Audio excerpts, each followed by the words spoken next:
Salve, galera! Hoje nós estamos aqui com Vinícius Carrasco. Ele já foi responsável, engenheiro técnico da Santa Cannabis. Atualmente, hoje, ele tem uma empresa chamada Ciclos, que trabalha com consultoria de compostagem e gerenciamento de resíduos. O cara, um gênio na engenharia agronômica da nossa plantinha especial, cara. E ele também trabalha diretamente com pacientes e cultivadores que precisam de laudos agronômicos para cultivarem legalmente no nosso país. Então, ó, muito bem-vindo, Vinícius. Pô, vai ser uma Salve, honra salve. conversar Muito contigo.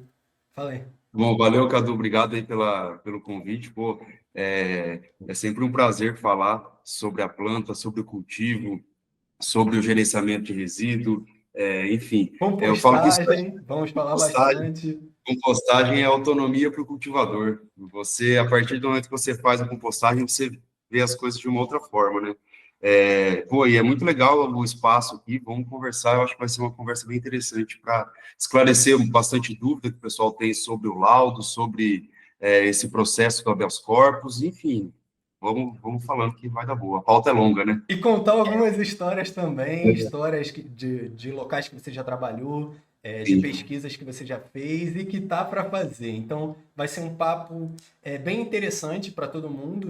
A gente não vai só falar de laudo, mas sim, vamos tirar o máximo de experiência também do Vinícius como engenheiro agrônomo, que ele pode somar muito aqui para a gente como cultivador. Mas, Vini, conta aqui para gente como foi sua jornada, né? Como engenheiro agrônomo, como você foi acabar caindo nesse universo aqui que é tão especial, né, da nossa planta. Cara, eu me formei em 2020 na faculdade de agronomia. E assim, desde que eu entrei na faculdade, eu já tinha conhecimento sobre a planta, já estudava, mas assim, nada acadêmico, porque na faculdade em si não se tratou sobre cannabis em momento algum. Então, meu foco durante a graduação foi me aprofundar nas técnicas de compostagem, gerenciamento de resíduos, pensando também no aspecto industrial dessa demanda, porque o Brasil é um país muito grande e tem a parte agrícola, né, ocupa uma grande fatia da nossa economia. E todo esse processo industrial gera uma quantidade gigantesca de resíduos que, se não forem bem manejados, eles se transformam em um passivo ambiental. E aí, ciente dessa situação, eu me aprofundei nessa temática da compostagem que, uma hora ou outra, ia acabar se cruzando com o mercado da cannabis. Então, assim, como eu sempre me interessei por essa questão, pela planta e pelo mercado, que naquela época nem se falava muito sobre isso, depois que eu me formei, em 2020, 2021, eu comecei a ter contato com uma associação que tratava a respeito de comércio e mercado da planta aqui no Brasil. E fiquei com essa associação durante um período de tempo onde eu tive a oportunidade de conversar com várias pessoas sobre diferentes aspectos do mercado, só que assim, sem o contato direto com a planta. O meu contato com a planta, comercialmente, assim, por assim dizer, profissionalmente, foi acontecer em 2022, quando eu conheci o pessoal da Santa Cannabis. Através de um contato, consegui falar com o Pedro, que é o presidente da Santa, Uhum. e o Pedro me apresentou daí ao Maurício, que é o Maurício Galeso, que é da Canabiônica, responsável pelo cultivo lá da Santa. A gente conversou por um período de tempo e eu combinei de fazer uma visita até o cultivo deles, ainda antes da autorização judicial, quando eles ainda estavam em desobediência civil. Nessa oportunidade que eu estive lá, acho que foi em abril de 2022. A gente fez montou uma leira de compostagem lá experimental para validar essa metodologia. Um segundo antes. Explica para quem não sabe o que que é essa leira. A leira de compostagem é uma estrutura, ela não precisa de construir nada assim. A compostagem nada mais é do que você organizar determinados materiais de uma forma para dar um start em um processo biológico de decomposição. Sim. Então, essa leira de compostagem ela foi uma estrutura montada sobre o chão, assim, com mais ou menos uns 2 metros de comprimento, por 1,5 metro de largura e 1,5 metro de altura. Então, nessa leira de compostagem, a gente colocou vários materiais que tinham disponíveis ali no local, cascas de árvore, folhas de coqueiro, esterco de galinha, enfim, toda sorte de material que tinha disponível ali, resíduos orgânicos, e esse insumo ele foi utilizado posteriormente no ciclo de cultivo como adubação de cobertura. E isso é uma coisa muito incrível, porque, como eu disse no começo, quando você tem o conhecimento da técnica de compostagem, a sua visão sobre a jardinagem, ela muda completamente. Porque tudo que antes parecia lixo, se transforma em matéria-prima. E aí você descobre que diferentes receitas de composto vão gerar, de compostagem, vão gerar diferentes de composto orgânico que vão atuar na planta de uma forma ou de outra. Então, assim, o meu caminho profissional com a cannabis começou ali com a Santa Cannabis em 2022, e a gente seguiu juntos por um período de tempo até depois da sentença no outro cultivo em Itapoá. E, puxa, foi uma coisa incrível, porque aprendi muitas coisas com o pessoal, aprendo com eles até hoje, porque são cultivadores do mais alto nível, né? O Maurício e o Raul, ó, Sim. Inclusive, parabéns, inclusive um abraço para eles dois. eles Poxa, são bravíssimos, né? eles cultivam muito. Eles Muito, cultivam muito. muito, É muito. Assim, maneiro demais ver o cultivo. é uma coisa que eu sempre falo para o pessoal que me procura sobre laudos agronômicos. Às vezes a gente pensa assim, nossa, eu queria muito uma autorização para ter 50 plantas, 100 plantas. Será que é mesmo, né? Tipo assim, não é igual plantar cebolinha, né? Tem uma metodologia, uma complexidade diferente, né? Dá trabalho, Então, né? Dá dá trabalho. trabalho. Então, é melhor um jardim pequeno e bem manejado do que um grande jardim que tenha faltas aí em algum setor, né? Tipo assim, basta um ventilador não chegar muito próximo de um lugar ali que já vai dar ruim. A larga escala tem seus desafios, Tem né? esses desafios, cara. Tem Então, esses desafios. aproveitando que a gente está falando disso, você quer contar um pouco mais de outras ações ou de outras práticas que você implementou ou que juntos implementaram lá na Santa Cannabis? Alguns desafios que vocês passaram, essas histórias que só o engenheiro Cara, agrônomo. tem, tipo assim, o cultivo lá da Santa, ele sempre foi um desafio, né? Principalmente em termos de estrutura. Eles já passaram por 2 ciclones, então, tipo assim, situações complexas, e eles são tão cultivadores, assim, de tão alto nível que as plantas pós-ciclone produziram colheitas, assim, inimagináveis. O primeiro ciclone deles, que teve quase uma inundação na estufa, as plantas, elas ficaram caídas debaixo da água. Depois eles puxaram elas para cima, deram tipo, uma chacoalhada assim, marcha e boa, e produziram plantas incríveis. O outro cultivo, né, o segundo ciclone que aconteceu após a sentença, a autorização de cultivo, que foi relatado no Globo Rural também, e foi uma ventania que tirou as estufas, elas tinham recém sido construídas. E Assim, tinha quando, acabado de construir as plantinhas, elas estavam entrando na floração, acho que estava na primeira ou segunda semana de flora. quando o Raul me mostrou um vídeo que ele gravou no celular, eu fiquei em choque, eu fiquei, caraca, velho. E as Nem, plantas. primeiro que eu fui meio leigo, né? E eu, caraca, mano, nem sabia que tinha ciclone aqui. O nosso país é tão de boa, né? Com coisas. E aí, Itapuá é um desafio, hein? E agora eles estão com o cultivo lá. O Raul sempre posta nas redes sociais ali a umidade lá chegando em 99, 100%. A Sim. umidade relativa do ar. Então é desafiador, né? Como vocês lidavam com essa umidade alta Cara, tinha nas a questão da florações? umidade muito alta, então era um manejo preventivo que era realizado, né? Com muita cautela e muito critério. Algumas intervenções só em último caso. Mas lá tinha um problema porque o lençol freático, como ele era muito superficial, ele subia. Então, por mais que se preparasse o solo bem certinho, subia o nível da água, ficava um pouco, descia. Aí você via manchas assim na área de cultivo. Então, assim, pouco a pouco vai se adaptando, né? Hoje em dia, se você ver os vídeos, eles optaram por fazer o cultivo nos vasos justamente por essa situação. E, tipo assim, contornaram com maestria, né, o problema. Mas, fora isso, o ambiente lá é, tipo assim, quando faz calor com força, né? Então, as plantas, elas se desenvolvem de uma forma muito otimizada, né?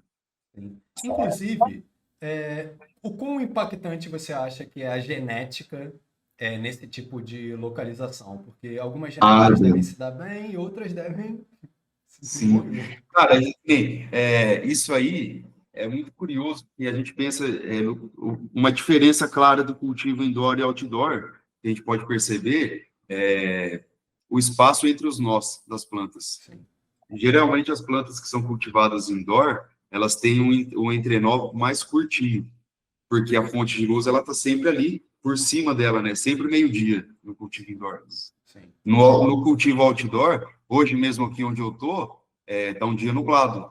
Então, naturalmente as plantas elas estiolam, né? Elas buscam, se esticam em direção à luz. Então, os entrenós eles vão ficando cada vez mais distantes a depender dessas condições de luminosidade. E em situações de alta umidade, plantas com entrenós mais curtos, geneticamente, elas vão ter uma condição desfavorável, justamente pela possibilidade de criar uma condição favorável para o desenvolvimento de fungos, principalmente, né? Botrytis. Sim. Então, se busca-se, né, em situações como essa, não só no cultivo em larga escala, né, mas em qualquer tipo de cultivo, a busca da genética perfeita, né, a planta que vai se adequar melhor ali às condições ambientais que a gente está oferecendo. Sim. É muito interessante. Aqui no Brasil, quando for possível cultivar essas genéticas como as genéticas originais, né, landraces, com profundidade, eu acredito que a gente vai ter uma revolução na questão canábica global, eu diria, Caraca. porque vai ser encontrado coisa muito grandiosa, né? Quando a gente puder pesquisar com força mesmo, né? Porque a gente ainda é muito embarreirado de pesquisar, é muito difícil.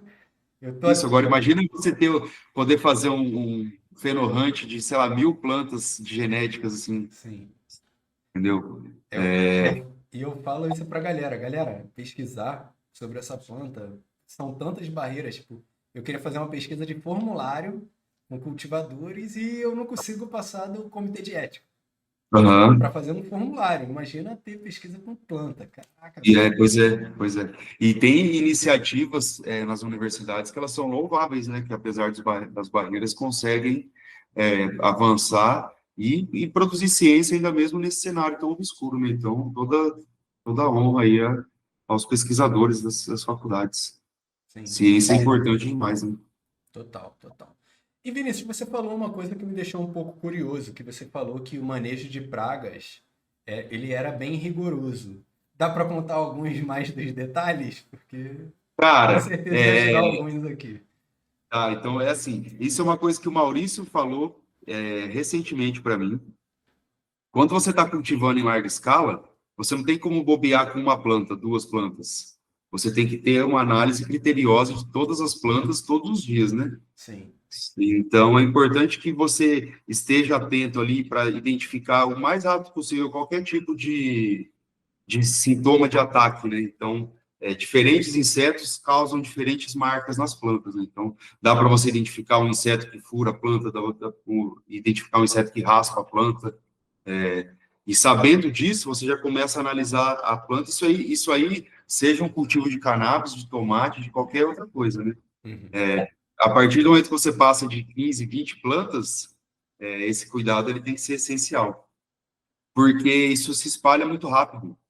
Como a gente falou ali, se a gente tem um espaço de cultivo que está com um canto do nosso quarto de cultivo que está com a circulação, pouca circulação de ar, já vai criar um ambiente desfavorável para a planta e favorável para outro tipo de micro-organismo que vai comer a sua planta. Então, esse tipo de cuidado, né?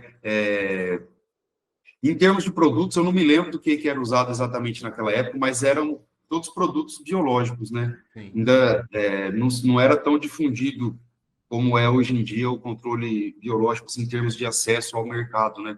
Mas bacilos são fundamentais para esse tipo de coisa, Bovéria e Metarrhizium são agentes de controle biológico incríveis. Enfim, a gente tem que aproveitar a biologia que existe aqui a nosso favor, né? O uhum. Brasil é muito vasto em termos de estoque genético de micro-organismos, né? E não Eu dá para. conversei recentemente com um amigo pesquisador que ele trabalha com implantação de biofábricas em pequenas propriedades rurais e utiliza pó de rocha, para enriquecer esses chás, assim, essas caudas microbiológicas. E ele diz que é comum encontrar dentro dessas caudas tricoderma, encontra muito e Bovéria baciana, tipo assim, nativamente de montão. Sim. Tricoderma tá em todo lugar, né? Todo lugar, todo lugar.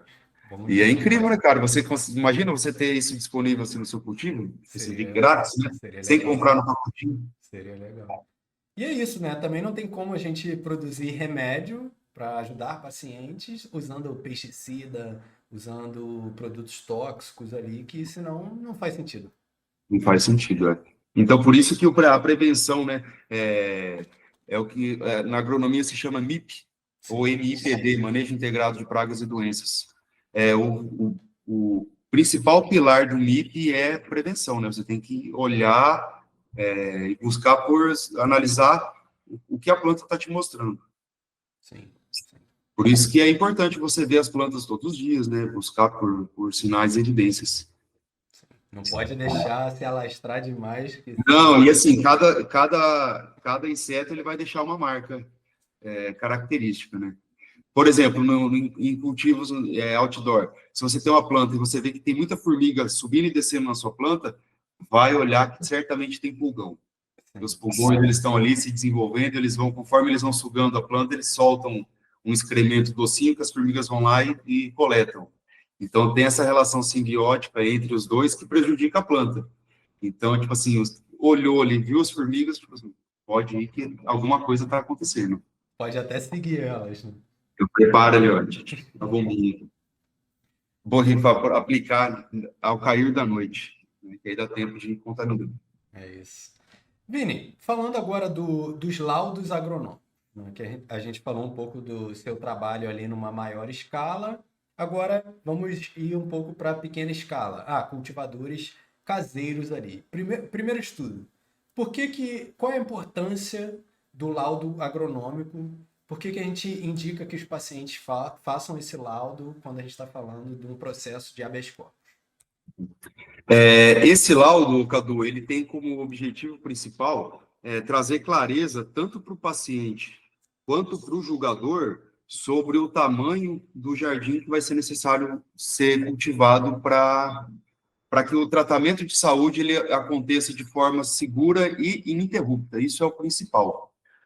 Como se trata de um tratamento de saúde, a gente não pode enfrentar uma interrupção nesse tratamento por falta de plantas, Sim, por falta de matéria para processamento, né?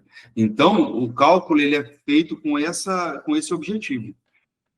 Para o cultivador paciente poder se programar em termos de espaço, estrutura e investimento, e para o julgador ter ciência de que, na vasta maioria das situações, a quantidade de plantas ela é uma quantidade pequena, totalmente tolerável, aceitável, e que faz sentido dentro da questão do tratamento de saúde.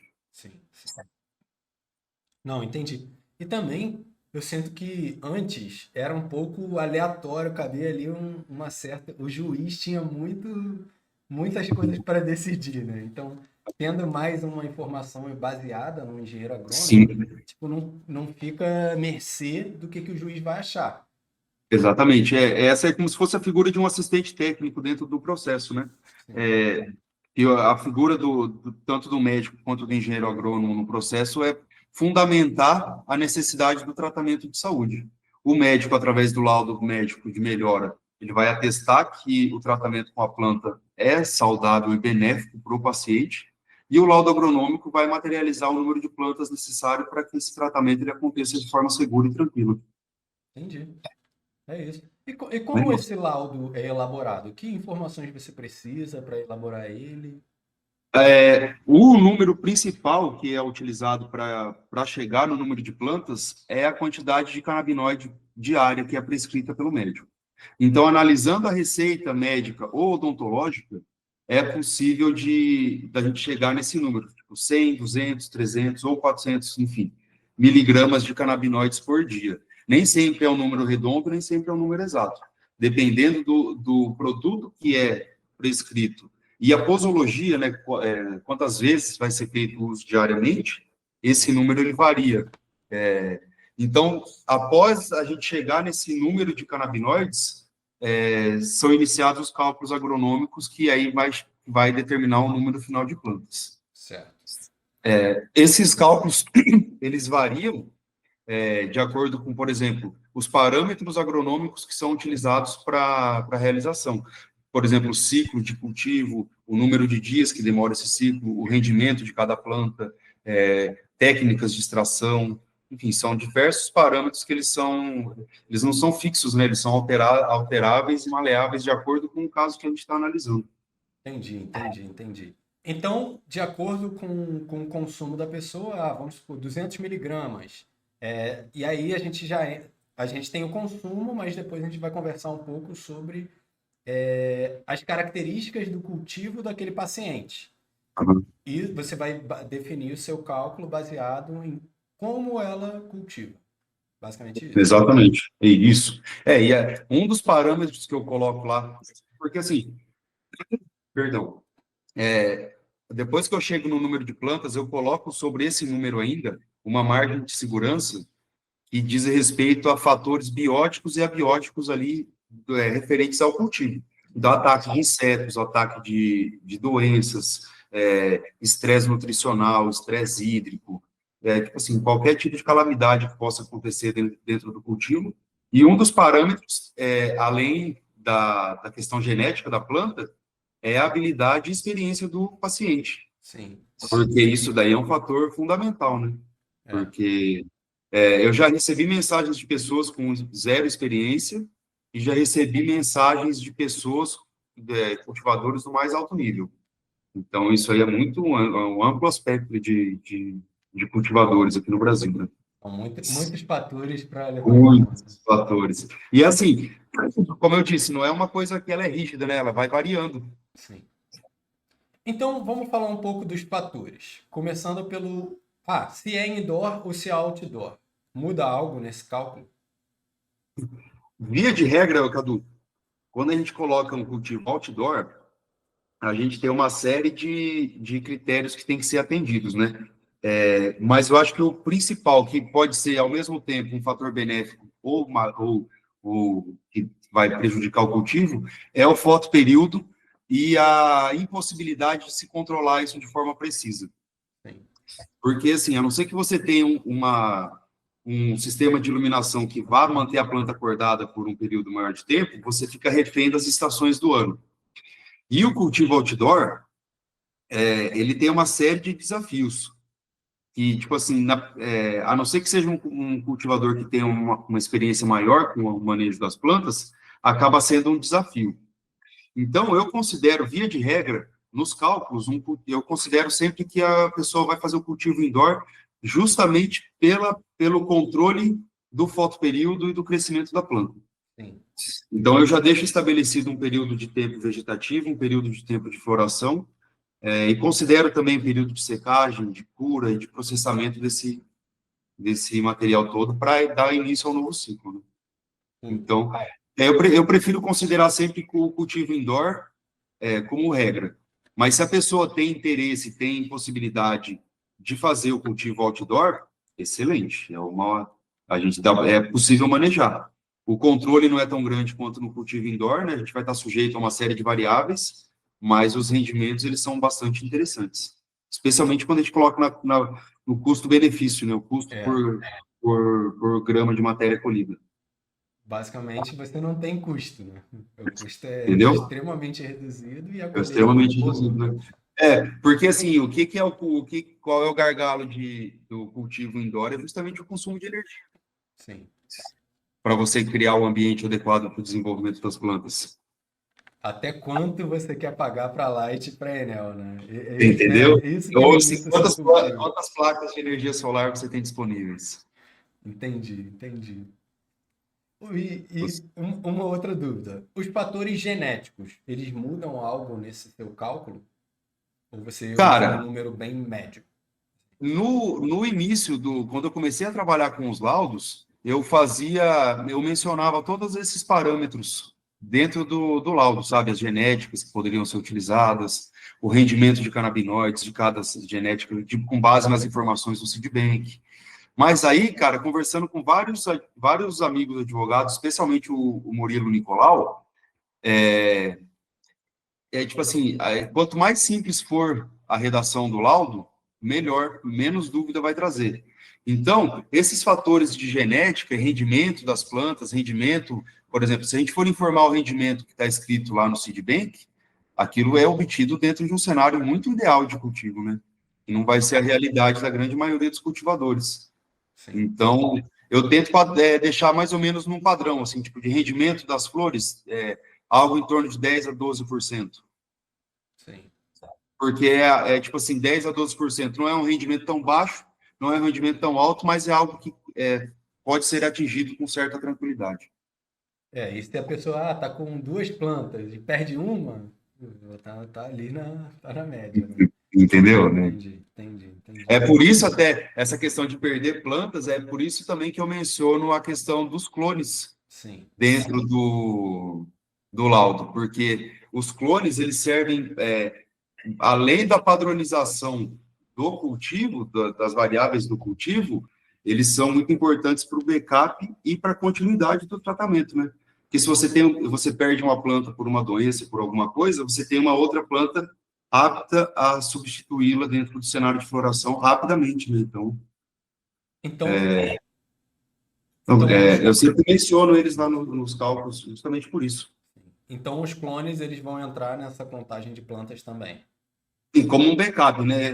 Eu menciono o número principal, né? Vamos supor, 40 plantas. Então, você vai ter que colher 40 plantas em 6 meses. Sim, E esse número ele vai ser gradativamente fracionado durante esse período e vai ser suficiente para você ir fazendo o seu tratamento. Lógico, no começo você vai ter aquele intervalo até o start do cultivo e a primeira colheita, mas a ideia é que a partir dessa primeira colheita sempre você tenha colheitas sucessivas ali para dar sequência no tratamento. entendi. E uma outra dúvida. Ah, você fez o laudo, a pessoa foi lá, tirou o HC, deu tudo certo. Tem algum tipo de fiscalização? Ou a pessoa tem que prestar contas da produção, de quanto é que ela está produzindo? Como é que é essa parte? Cara, eu recebi uma vez uma mensagem de um cultivador que ele recebeu uma notificação, uma intimação do processo judicial dele, onde ele deveria prestar contas com o relatório de produção das plantas dele. Aí ele me encaminhou as fotos, né? Me encaminhou, tipo assim, ele já tinha anotado todas essas informações. Aí foi feito um compilado dessas informações para ser apresentado para o judiciário.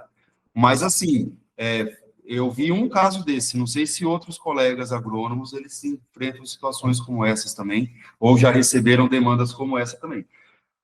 O que pode acontecer é geralmente uma denúncia de vizinhos e denunciam o cultivo, e aí a força policial ela é obrigada a ir até lá e aí fazer essa fiscalização. Mas a partir do momento que você tem o seu habeas corpus, que você tem o seu cultivo protegido, tá, você está tranquilo, né? Por isso é importante também a quantificação do número de plantas, né? Se você está dentro daquele número fixado, tá tudo bem. Ah, então tá show. Então tá show. É isso, essa é a ideia. Porque, assim, aquele número de plantas é garantia de que o seu tratamento não vai parar. A não ser que aconteça uma catástrofe, né? Mas, a princípio, Certo.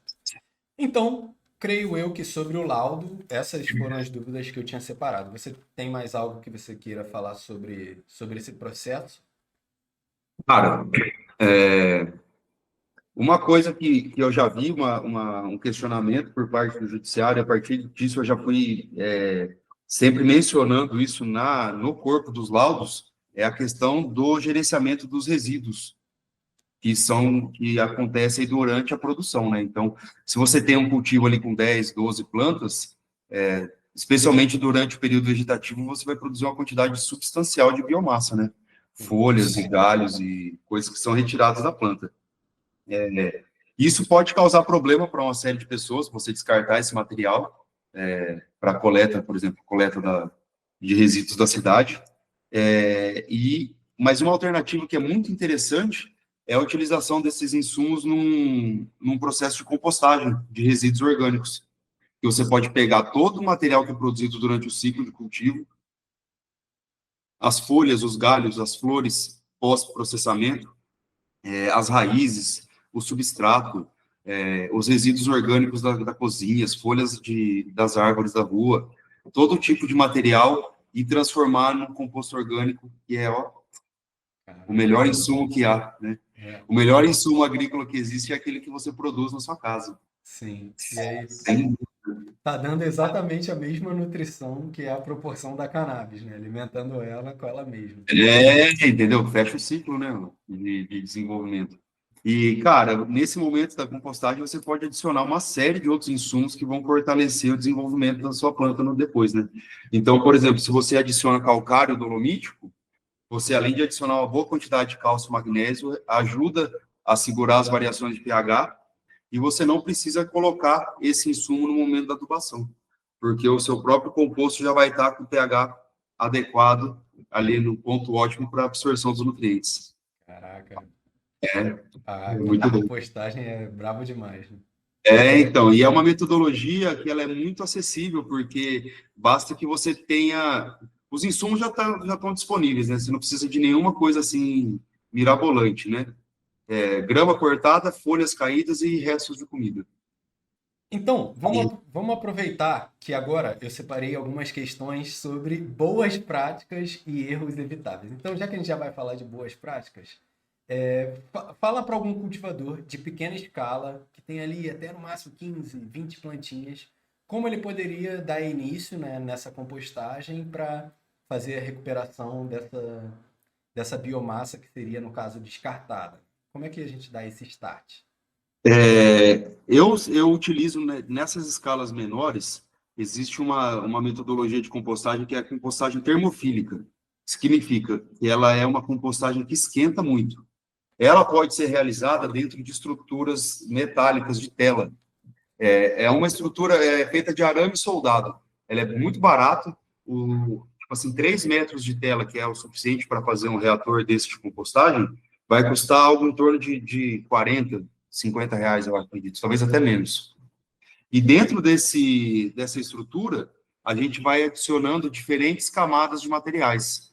Então, são restos de madeira. Aqui na minha cidade, eu consigo, através da prefeitura, as árvores trituradas, que é, assim, é o melhor material possível para fazer o composto. Uhum. Mas pode ser folhas, as folhas de árvore, assim, o importante é que tenha estrutura e porosidade. Certo. Esse tipo. Então, você faz uma camada generosa desse material, uma camada de resíduos orgânicos, uma camada de folhas da plantinha, um pouco de calcário, mais folha seca.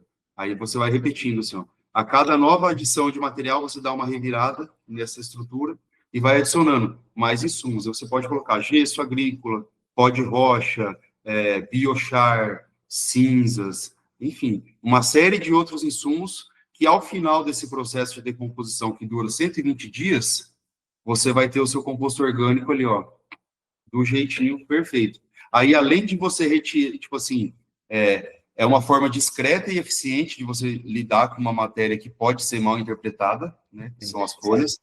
A partir do momento que você vê uma folha, um saco cheio de folhas da planta na rua, isso chama atenção de uma forma ou de outra, né? Sim. Então, é uma forma discreta, muito eficiente e extremamente barata de você fazer o manejo dos resíduos orgânicos e ainda produzir um insumo que pode ser utilizado no cultivo, assim, um insumo da mais alta qualidade. Caraca, aí, muito bom. E é uma dica, igual o Vinícius falou, de segurança, porque quando eu comecei a cultivar, na época que eu morava no apartamento, eu tinha muito essa questão. Tanto que eu comecei uma composteira para fazer humus de minhoca, era com minhocas, para reaproveitar parte desse material, porque eu ficava com noiado de jogar fora, pô, jogar um saco de folha de maconha fora, aquela folha que todo mundo Sem conhece. contar o cheiro também, né? Aí eu ia, pô, descia com lixo de madrugada, não jogava no lixo do apartamento, jogava naqueles.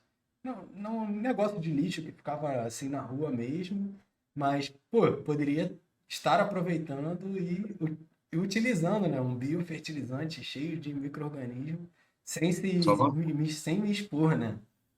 Pois é, pois é. Então, assim, não é nenhuma estrutura mirabolante, você faz em 1 metro quadrado. Sim. é suficiente para você fazer essa compostagem.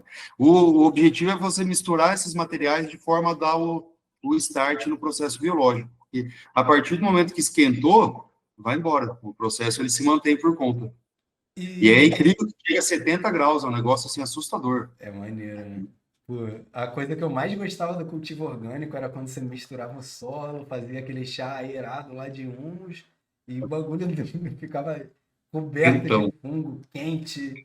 Pô, isso aham, era lindo. é muito doido, né, cara? E é tipo assim, é um cultivo aliado com a natureza, né? Você seguindo esse tipo de manejo, que é o que acontece naturalmente, as plantas respondem muito bem. Sim. Então, tipo, uma outra prática de manejo sempre é ter o ambiente mais diverso possível. Quanto mais diversificado for o seu ambiente de cultivo, mais estável ele tende a ser e mais equilibrado. Sim, sim. Seja em termos de risosfera, né, a parte da raiz, seja na parte aérea da planta ali.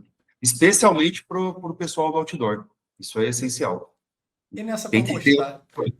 Foi mal. Ah, E nessa não, eu digo. compostagem que você faz, você tende a adicionar algum micro-organismo ali diretamente? Por exemplo, vou colocar M1, IMO, os Cara, micro-organismos? é assim, o Cadu. A gente tem já uma microbiologia muito vasta, muito ativa em volta de todos nós, né? Ela existe em todos os É lugares. verdade. O que eu faço é assim, eu vou juntando os resíduos orgânicos aqui de casa em um baldinho, quando esse baldinho, tipo, o baldinho que fica na cozinha, quando ele encheu, eu coloco ele num balde maior que fica ele pro lado de fora de casa. Então, esses resíduos, eles ficam ali naquele ambiente, sem oxigênio, por, tipo assim, uns 15, 20 dias. Quando abre o pote, assim, cara, tipo assim, ele já está completamente colonizado. Sim. Então, é só você jogar ele dentro da leira que eles mesmos eles vão se se desenvolver. Eu comentei com um amigo meu, não sei se isso aí é um banquete ou é tipo Coliseu, né? É uma guerra generalizada pela Aham. sobrevivência. Nunca saberemos. Saberemos, porque assim, o que caracteriza o processo da compostagem é que assim, o desenvolvimento de um grupo de micro-organismos cria o ambiente necessário para o desenvolvimento do próximo. Sim. E aí, tipo assim, é uma cadeia de eventos assim microbiológicos, né, que termina na produção de ácidos orgânicos e fungos muito complexos, cadeias orgânicas enormes. E uma dúvida agora, que é um problema que eu já passei no passado. Mas a minha composteira de humus de minhoca, cara, volta e meia eu tinha problema com uns mosquitinhos, mosquinhas assim de cozinha, muito provavelmente inserindo alimentos que não estavam protegidos ali. Hum. Como você lida com elas e como é que você armazena para garantir que, mosquitinho. É assim, as minhocas, como ferramentas de decomposição de resíduos, elas são muito mais sensíveis que os fungos e as bactérias, né? Então, existe até uma seletividade. Tem coisas que você coloca na composteira de fungos e bactérias, que é essa que eu trabalho, que você Uhum. jamais poderia colocar na sua compostagem de minhocas. Como, por Caraca. exemplo, cebolas, laranjas, alho, gordura, carne, ossos, são coisas que são vedadas para as minhocas. É, Então, o que pode ter acontecido no seu caso foi que algum alimento muito úmido manteve muita umidade por ali, faltou oxigênio e aí isso cria uma condição desfavorável ali. Se você colocar um pouco mais de serragem por cima, tende a resolver. caraca, eu fiquei com vontade de fazer a sua compostagem agora. Não, essa daqui, ô Cadu, é tipo, até uma Tem um coisa vídeo triste, aí? né, Tem um cara? vídeo aí? Recentemente, não, há um ano e meio atrás, um gato meu faleceu. Aham. E aí eu não tinha o que fazer com o corpinho dele. Coloquei na compostagem. Sim. Sumiu completamente, se transformou em composto. Caraca. Então, você jamais poderia fazer isso com as minhocas, né? É verdade. Pô, as minhocas, Então, elas são sensíveis, né? E eu elas são tenho isso na sensíveis. mente. Agora, cara, os fungos e as bactérias, tipo assim, não tem páreo, entendeu? Cara, A tem. Embrapa tem uma metodologia de compostagem de grandes animais. Então, em sistemas de produção de queijo, por exemplo, de leite, quando morre uma vaca, ao invés de enterrar a vaca, cavar um buraco e colocá-la lá dentro, coloca ela dentro de uma leira de compostagem. Em 6 meses, sobra o crânio e alguns ossos da perna dela. Caraca. O negócio é sinistro. E isso que você falou, achei muito maneiro, porque é isso, acaba que na compostagem com as minhocas, a gente não coloca várias coisas ali para não estressar as minhocas, respeitar Tipo, elas. os caules da planta mesmo já seria difícil de colocar, É, porque pela concentração de celulose, lignina, tipo, uma fibra extremamente resistente. Então, tem que o fungo e a bactéria tem que comer elas primeiro para depois a minhoca vir. Então, assim, aqui eu faço assim, as telas de compostagem, elas estão em contato com o chão, então acontece na parte de cima esse processo biológico muito quente, conforme eu vou adicionando as camadas. Na parte de baixo, que vai ficando mais frio, os bichos, eles vêm de baixo, né? Então, as minhocas, os tatuzinhos, tudo, eles vêm por baixo, eles já vão processando esse material. Se eu deixar, tipo assim, 6 meses ali, 7 meses, não precisa nem peneirar. Já está totalmente processado, em pequenas bolinhas, assim. uhum. Caraca. É, Aí. a natureza é muito rápida. Eu fiquei com vontade de fazer uma dessas. Vamos fazer, eu te ajudo a fazer. Não, me ajuda a fazer, a gente até Porque aí a gente transforma em reutiliza vídeo. todo o material vai para compostagem. Pô, muito maneiro, cara. Pô, me animou aqui. Depois aí, a gente faz um teste, um desafio do composto, entendeu? Tá bom. Tem que levar uma planta só com o composto que você produziu e ver se a planta vai apresentar algum sintoma de deficiência ou excesso de nutriente. Eu acho que não. Eu também acho que não. Mas essa é uma forma muito válida de você testar a qualidade do composto ou não. Tipo, se você não tem acesso a uma análise laboratorial, aplica na planta e vê como que ela responde. Através das folhas, você sabe se está faltando ou sobrando coisa. Caraca, pô. E você tem alguns vídeos, eu já vi alguns vídeos mostrando essa alheira lá no seu Instagram, né? Sim, tem. Tem uns vídeos dessa estrutura metálica, que é quando eu morava na casa dos meus pais. Era um sistema com 3 reatores daquele lá, que produzia constantemente assim, quilos e quilos e quilos de composto orgânico.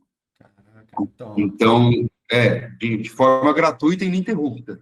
Mas aí, depois que eu estou aqui no sítio, eu faço compostagem nas leiras também, né? Então, existe uma quantidade, uma metodologia diferente, né? Uma sim. escala um pouco maior. É, Mas tem lá, tem bastante informação ali. então, ó, quem quiser aprender mais sobre esse tipo de compostagem, tem tudo lá no perfil do Instagram do Vinícius, né? Que tá aí na Isso aí. descrição. A gente vai colocar na hora do vídeo. Então vamos falar sobre outras práticas, né? Outras Geralmente práticas. você lida com diversos cultivadores. E eu imagino que eles cometam erros ali que cometem com uma certa constância. Quais seriam esses erros que a Cara, galera tende mais a cometer? E como é que você sugere para eu evitar? acho que o principal erro, que isso é uma prática comum, que são muitos relatos de muitas pessoas, é com relação à água. Muita água. Sim. Principalmente no começo de vida da plantinha, né? Então, se nesse momento você não tem um substrato que ele esteja muito bem drenado, a chance de dar ruim e você matar a sua planta é muito grande, né? Então, excesso de água é uma prática que é muito comum. E achar também, existe uma ideia de que a resposta da planta às adubações, ela seja sempre uma linha, assim, algo linear, né? E quanto mais eu coloco, mais a planta vai crescer. E esse também é um erro comum, que a pessoa fala assim, coloquei um montão de coisa e agora minha planta não está crescendo nada. E aí vai ver, tipo assim, tem sintomas gravíssimos ali de excesso de nutrientes. Então, isso daí, que assim, a gente fica, principalmente no começo, a gente fica muito afobado, né, de querendo que ver as plantas crescendo rapidinho e tal, e a natureza, a agricultura, ela ensina a gente que o negócio é outro ritmo, né, é a arte da paciência, né, de pouquinho em pouquinho. Elas têm o tempo delas, né? Não adianta, cara, não adianta. Quanto mais a gente mexe, às vezes, se você não souber, pior, né? Sim. E uma coisa que você falou da compostagem, me lembra muito que eu vejo dos iniciantes, às vezes, colocando alguns insumos ali direto no topo do vaso. Isso é mais de quem está começando mesmo. Ah, coloca casca de ovo, Casca de casca de banana. banana. Só que, igual o Vinícius falou, pô, demora 120 dias para Dentro do reator de compostar dentro do compostagem. reator. Fora, É tipo então, assim, não que não vá decompor antes a casca da banana ali. Pode até acontecer. Por exemplo, ter algum outro bicho que coma ali, sabe? uhum, Mas a gente pensa assim, a casca de banana, a casca de ovo e a borra de café, que esse é o top 3, né? Que é é o o que as pessoas NPK mais caseiro. têm em casa.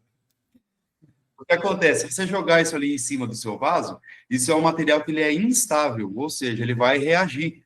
Então, ele vai ter mau cheiro, ele vai oxidar, ele vai atrair insetos, ele vai atrair micro-organismos que são decompositores daquele material e que vão liberar substâncias ali que vão ser prejudiciais para o desenvolvimento da sua planta. Porém, se você pega a casca de banana, a casca de ovo e a borra de café e joga dentro da leira de compostagem, lá ela vai oxidar à vontade, entendeu? E aí ela vai, tudo questão de tempo e paciência, né? Em 120 dias você vai ter o seu composto que vai fazer, ó, muito melhor para sua planta do que colocar a casca de banana em cima do vaso. É isso, é isso. Eu É, também, às vezes a planta morre e aquele negócio ali ainda não difícil. liberou, né?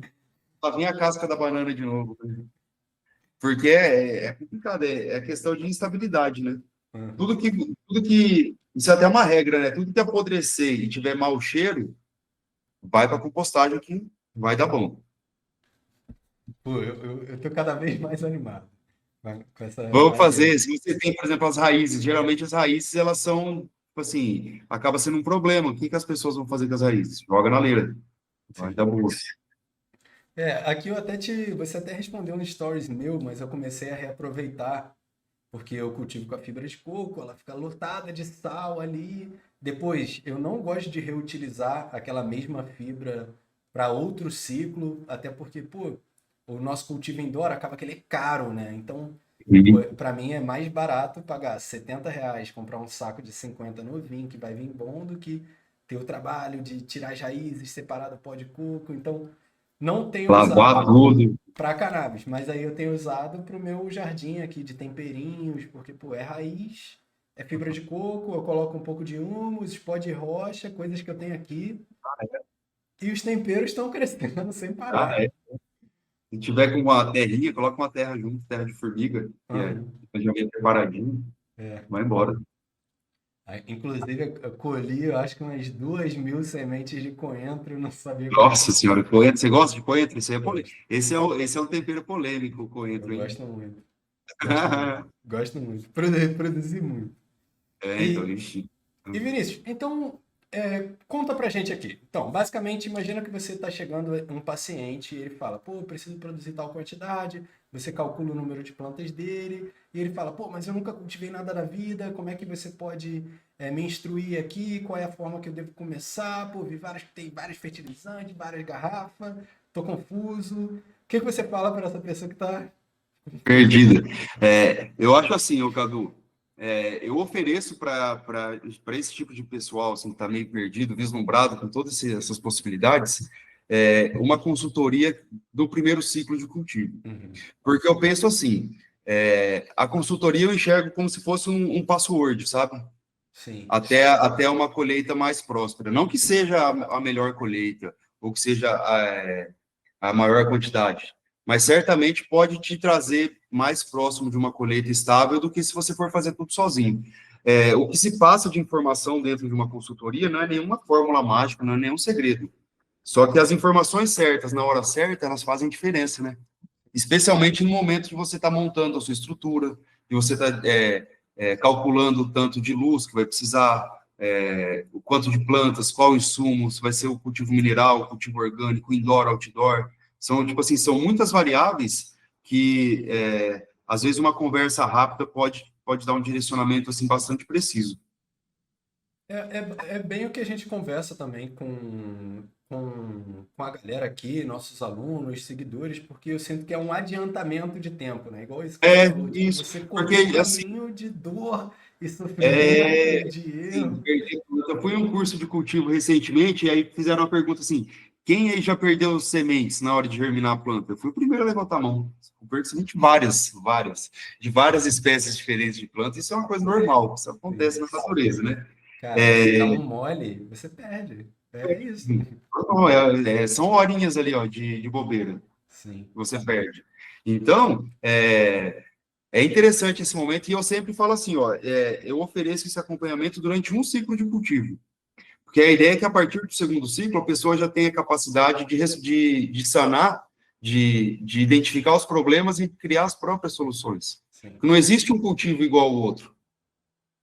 Não existe a sua metodologia de cultivo, por mais que você adote práticas que são costumeiras, mas a maneira como você faz isso só diz respeito a você e ao seu cultivo. Sim. Então, às vezes, você tem uma prática que funciona aí que não vai funcionar aqui, e vice-versa. Normal, e é assim que a gente Tem que vai seguir. ver o quadro inteiro, né? É isso. E aí, todo mundo tem um método favorito de ensinar, né? Então, por exemplo, Tá? você pegou a pessoa aí, pô, tirou algumas dúvidas com ela e ela falou: Vinícius, eu não sei de nada, eu quero que você me instrua aqui perante seu método favorito, né? Geralmente, como você instrui as pessoas a realizarem o cultivo? Qual é o. Não Cara, é precisa assim. explanar todo o seu método e Tem, detalhes. uma, tem um cliente meu, o nome dele ele é um cliente que ele é um cara muito dedicado. E ele, tipo assim, ele já tinha experiência com cultivo de outras plantas, mas nunca tinha cultivado cannabis. E aí ele me procurou para que a gente fizesse. Ele tinha um espaço na casa dele, que daria para fazer certinho um ambiente de cultivo. Só que aí ele precisava saber quais seriam as luzes, qual seria a demanda de ventilação, enfim, ele não sabia como fazer. E aí a gente fechou esse pacote de consultoria, e aí, através de chamadas de vídeo, a gente definia todos esses parâmetros, ele me mandava fotos pelo WhatsApp, falou assim, ó, vamos fazer tal coisa, tal, tal, tal. No momento de germinar a semente, eu acompanhei, dei as orientações, as instruções, ou por áudio, por vídeo, ou por chamadas mesmo. É, e é assim, o que eu falo, é do solo até o óleo. Então, do momento do preparo do substrato até o momento da extração das plantas. Esse caso específico, ele ficou assustado porque ele queria fazer o cultivo de 4 plantas em vasos de 20 litros. E ele foi fazer uma pesquisa de substratos prontos para comprar, e aí ia ficar, tipo assim, quase R$ 1.000. Ele falou assim, como assim? Isso é muito caro, né? E, tipo assim, é um produto premium, que tem o seu valor, que adianta muitos passos no seu cultivo, mas é valor agregado, né? E, então, nesse Frete também caso, pega legal. entendeu? Tipo assim, você paga o preço pela qualidade dos insumos e tipo assim, pela autonomia durante o processo, mas custa caro, né?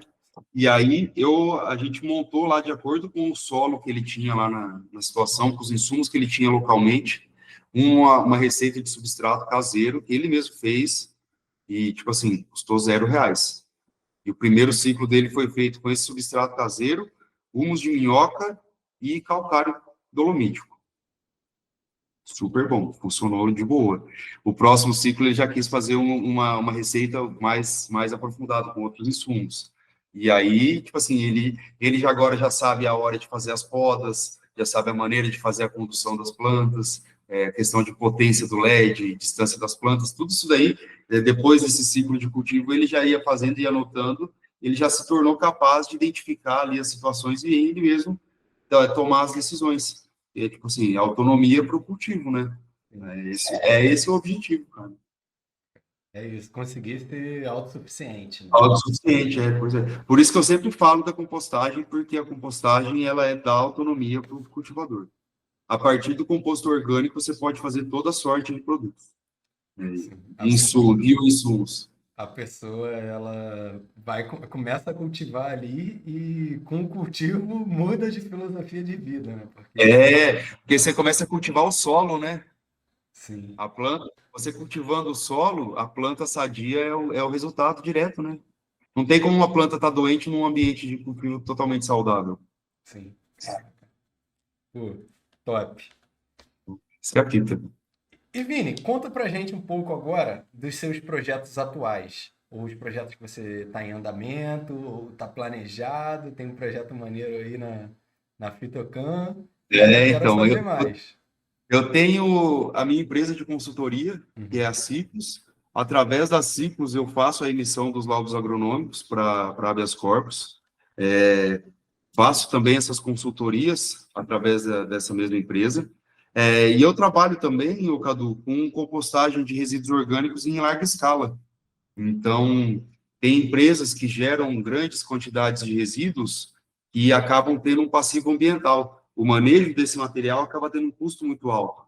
E, havendo disponibilidade de espaço, é possível de pegar esse resíduo orgânico e transformar ele em um insumo agrícola, que ele pode ser tanto utilizado em eventual produção agrícola local, como pode ser beneficiado para comercialização ali dentro dos parâmetros do Ministério da Agricultura. Então, é uma alternativa ali de auferir renda, transformar um problema numa solução. Caraca, pô, fiquei curioso. Dá para contar um exemplo de um Cara, tem transformar? várias empresas, tem uma empresa que eu atendo próximo aqui, que eles trabalham com resíduo que é um resíduo muito curioso. Existem empresas que trabalham com a filtragem de óleos vegetais e óleos animais. Essa filtragem ela é feita com perlita. Você já sabia dessa situação? Não. Então, são filtros enormes, com perlita e argila, tipo assim, diferentes micragens ali, né, dentro dos filtros, que o óleo ele é bombeado, passa por esses materiais, o óleo passa sujo, e ele sai praticamente limpo do outro lado, para ser reutilizado em outros processos. E esse resíduo, essa borra, ele vira uma coisa assim, pegajosa, super denso e muito gorduroso. E aí, tipo assim, você pode dispor isso no solo sem algum tratamento, né? Porque a quantidade de gordura que tem ali contamina facilmente os lençóis freáticos, enfim. Sim. E aí, esse material, quando manejado dentro de um sistema de compostagem, mas aí em larga escala, com máquinas, com revolvimentos, e fazendo o devido equilíbrio com o material estruturante, ali no caso, ou capim triturado, ou árvore moída, ou alguma outra fonte de carbono, você consegue, misturando esses materiais, calcário ou alguma outra fonte de mineral, você estabiliza isso e transforma em composto orgânico. Só que nesse caso da borra, cara, como é um resíduo muito específico, que ele é muito denso, muito rico em energia por causa do óleo, um processo que normalmente leva 120 dias, nesse caso leva 180, até mais. Então, fica mais tempo ali dentro da leira de compostagem, mas sai daí depois um baita do composto, né? Caraca, então transformou o problema, igual você falou, em É, negócio, né? exatamente. E aí, tem várias empresas que têm demandas parecidas como essa, mas ainda não têm acesso a essa metodologia de compostagem, que ainda é algo muito. Por mais que seja uma coisa que existe há milhões e milhões de anos, como metodologia de tratamento de resíduos, ainda tem muito a avançar. Sim. Inclusive, falando em avançar e falando em cannabis também, me conta aquele caso do algodão, que você conversou aqui um pouco antes da gente começar a Tá? gravar, e eu falei, caraca, É. irado. Essa questão é algo que eu acredito que vai ser uma demanda maior, cada vez maior aqui no Brasil, conforme forem avançando as regulamentações. Essa demanda que você comentou foi assim, é um estudo que está sendo feito com uma possibilidade da utilização das plantas de cânhamo para descontaminação de solos de cultivos extensivos de algodão. Então, assim, o manejo atual que é feito em cultivo de algodão, ele exige uma demanda grande de aplicações por causa de um inseto específico que pica os botões, maçãs do algodão. Esse inseto, ele fura a maçã do algodão, isso causa o abortamento da flor e queda da produtividade.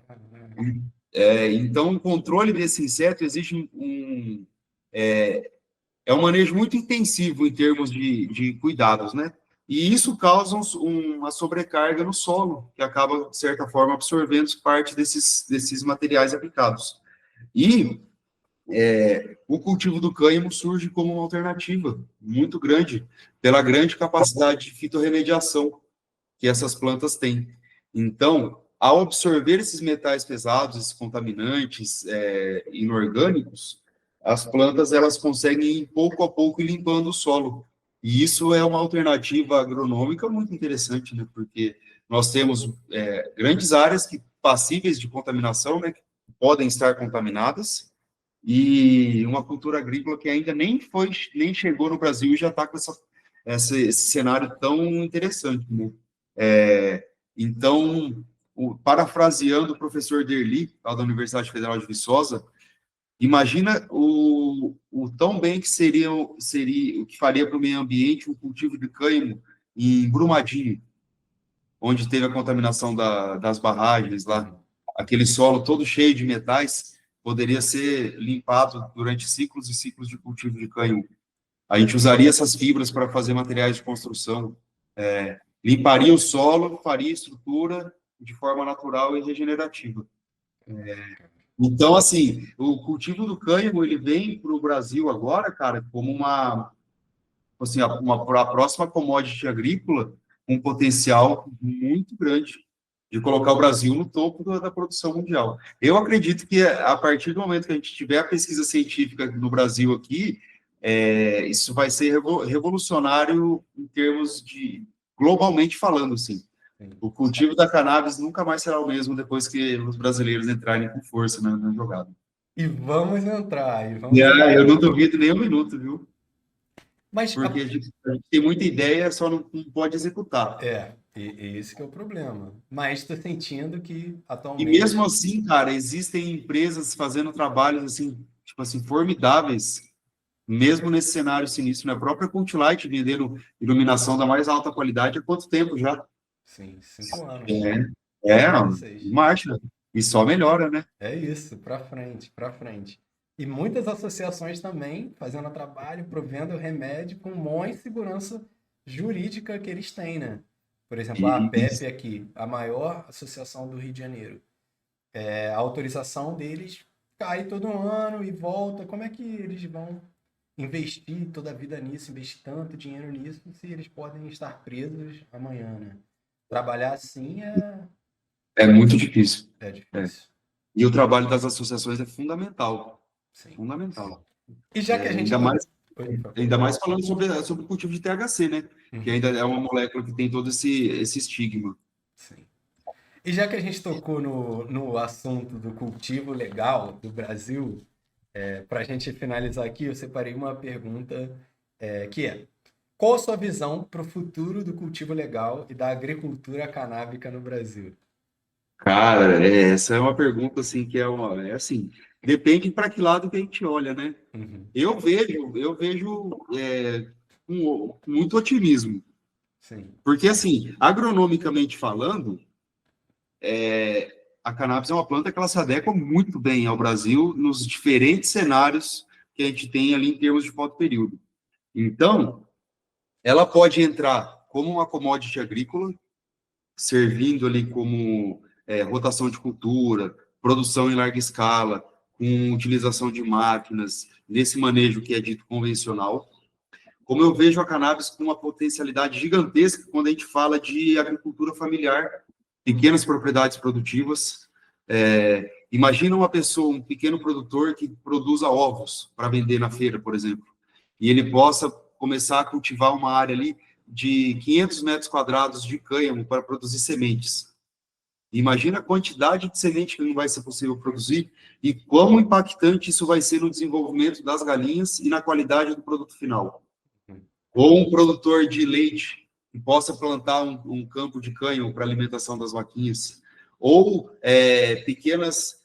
aqui no Brasil tem algumas iniciativas de agroindústrias familiares, pequenas propriedades que se unem e criam ali uma agroindústria, por exemplo, para processamento de sementes ou de fibras. Ou da mesma forma que existe as geleias de frutas, que são super tradicionais no Brasil, imagina uma cooperativa de produtores de extratos de CBD, com maquinário, máquinas de extração e toda uma coisa que possa ser utilizada para o benefício de toda essa comunidade. Então, assim, o cultivo da cannabis ela vai abrir muitas portas. E, da mesma forma, a partir do momento que a gente tiver as diferentes matérias-primas disponíveis no mercado, isso vai forçar o desenvolvimento das cadeias produtivas adjacentes, né? Então, surgiu a oferta de fibras de cannabis no Brasil, vai surgir a criação de indústrias para processamento. A questão da celulose, produção de papel, produção de os bioplásticos, isso é um outro mundo. Filamentos de impressora 3D feitos de fibras de cânhamo. Ixi, mil coisas, né? Mil Sim. coisas. Eu tinha visto, se não me engano, é um dado da Kaya Mind, que só aqui no Brasil, se não me engano, tá? Mas já são mais de 20 mil produtos diferentes, tipo, a quantidade de produtos diferentes. Cara, eu tenho um produto aqui que ele foi impresso em 3D com uma fibra, só que eu acho que era fibra a partir da bananeira ou da cana-de-açúcar. O negócio é uma durabilidade infinita. E, tipo assim, depois você pode jogar na compostagem. Entendeu? Essa é a parte. Eu acredito, Cadu, em termos de evolução tecnológica, assim, cara, que tudo vai tender as coisas mais reinseríveis, assim, no ciclo produtivo. Tipo, economia circular, sabe? Sim. A gente não pode mais produzir, utilizar e descartar dessa forma linear. Porque, tipo assim, o descarte está se tornando cada vez mais caro e inviável. Então, a gente tem que reinserir as coisas nos ciclos produtivos. Por isso que a compostagem é tão da hora, porque a compostagem, ela lida com metade do problema que a gente tem todos os dias nas cidades, que metade dos resíduos que a gente produz é orgânico, e a gente não precisa de nenhuma planta produtiva para reciclar. A gente faz isso no quintal de casa.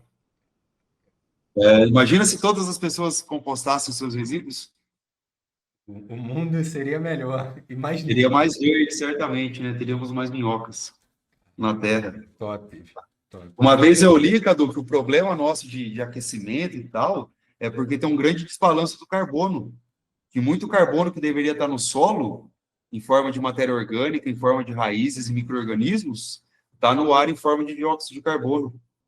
Então, é nosso papel voltar o carbono de volta para a Terra. Isso aí a gente faz através de agricultura regenerativa, sequestro de carbono, produção de biomassa, compostagem e coisa nada. Ah, cara. O futuro é orgânico, não tem jeito, né? Tá? O Eu acho mundo tá também, cara. acabando. Tomara que não, tomara que não. A gente tem muita coisa para fazer ainda. Sim, sim, sim. Mas, Vini, pergunta de encerramento, para a gente acabar essa entrevista assim, com o pé direito, da mesma forma que a gente começou.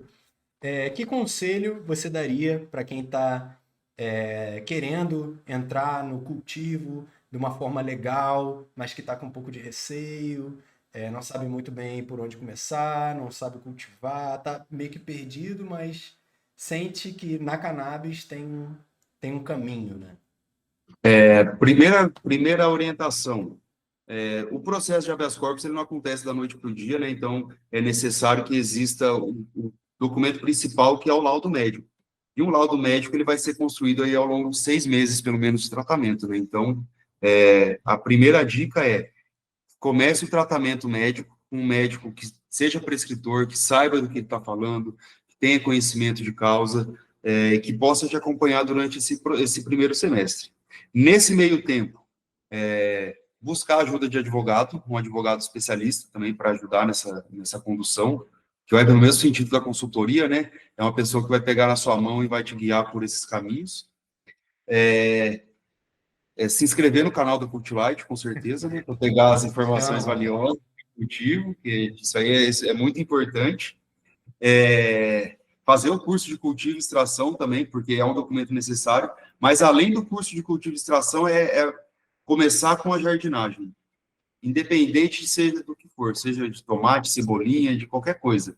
É importante que a pessoa tenha contato com as plantas, porque o ritmo de desenvolvimento das plantas ele é totalmente diferente do nosso, então a gente tem que se adequar, e às vezes o excesso de cuidado vai causar a morte das suas plantas. Então, é preferível que você tenha esse aprendizado com outras culturas primeiro, e aí, depois de 6 meses, tendo o seu laudo em mãos, tendo o curso de cultivo, o conhecimento adquirido na teoria e na prática, o laudo agronômico, entra com o processo de habeas corpus, e aí, quando sair essa autorização, é só trocar a semente, né? É isso. Trocar o manjericão um pelo outro. É isso, é isso, é isso. E no final faz as duas. Exatamente. Plantas companheiras. É isso. Tem um cheirinho ali, ó, os terpenos. Tem que ter.